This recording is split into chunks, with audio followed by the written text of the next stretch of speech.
Now, Bryan had this poem here in his memory yesterday, but now we've got it on paper, we've got it complete. He did a good job, I thought, of what he remembered, but he's going to have another go now. So it is a good poem, we did hear a bit. I'll hand you over. Right, thank you, Jono. So my apologies for not getting this right yesterday. But this is a poem that was written by Sunny Hancock, who was a cowboy poet in America. And it's, I suppose next to Mansion Snow River is the one I enjoy the most. So here we go. It's called The Horse Trade. You know, I traded for a horse one time. He wouldn't take no beauty prize. He was a big old long-eared blue roan gelding, not too bad for weight and size. I had some tough old circles to ride, and that trader guaranteed he would show me lots of country, not need much rest or feed. He said, you know, it ain't no kid's horse, but it'll pack you up the creek. He'll pump up on occasions, and he has been known to kick. I wouldn't sell him to just anyone without showing some remorse. But you're a sure enough cow puncher, mister. This is your kind of horse. Well, I stepped up on that horse next morning. He commenced to buck and haul. That trader hadn't lied none, but he hadn't told it all.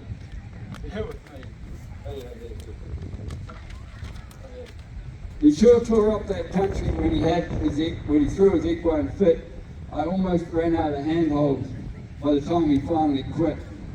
It seemed to set a pattern that never changed. So I showed him lots of country, every corner of that range. Every time I rode that bugger, he would keep me sitting tight, and I knew I'd make 3 bronc rides before he packed me home at night. Which would have been okay with most horses that I'd known, but that old boy had my number. I'd barely get him rode. The thing that really spooked me and put a damper on my pride is he was learning to buck faster than I was learning to ride. So I came in, rode into camp one evening.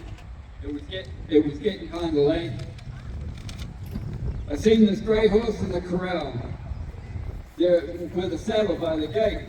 I looked that grey horse over and I kind of liked what I seen. Then this kid came around the corner of the barn, must have been older, 16.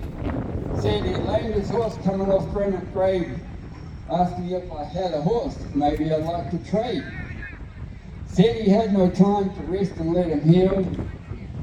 And as beggars can't be choosers, he'd take most any kind of deal. Well, when a fellow's trading horses, most anything is fair, so I traded him my blue roan gelding for that grey horse then and there.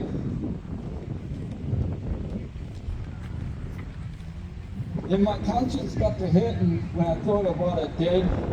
Just trade some 5-line dink to a little wet-nosed kid.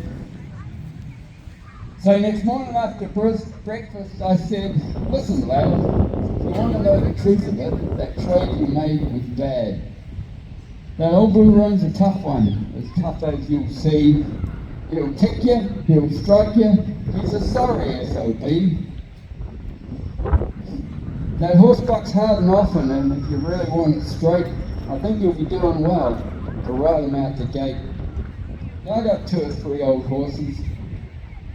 Ain't got much foot going for them, but they'll get you where you're going. And if you don't crowd them, none. But damn, I'd sure hate to see you ride that blue roan bugger, son. Well, he said, I told you last night I'd make any kind of trade. And I sure appreciate you telling me the bad mistake I made. But my old daddy told me, when you're trading, no matter how you feel, even if you take a whipping, well, a deal is still a deal. So you say he's got lots of travel, and he's not too bad for speed. Well, sir, I'm in a kind of a tight spot, and that's exactly what I need. I traded for him fair and square, and damn his blue roan hide. When I pull out of here this morning, that's the horse I'm going to ride. He finished cinching up his saddle, he pulled his hat way down, stepped straight up into the rigging like he was riding into town. Stuck his spur his furs into the shoulder. Got that blue roan hair a-flying, tipped his hat back and screamed like a hungry mountain lion.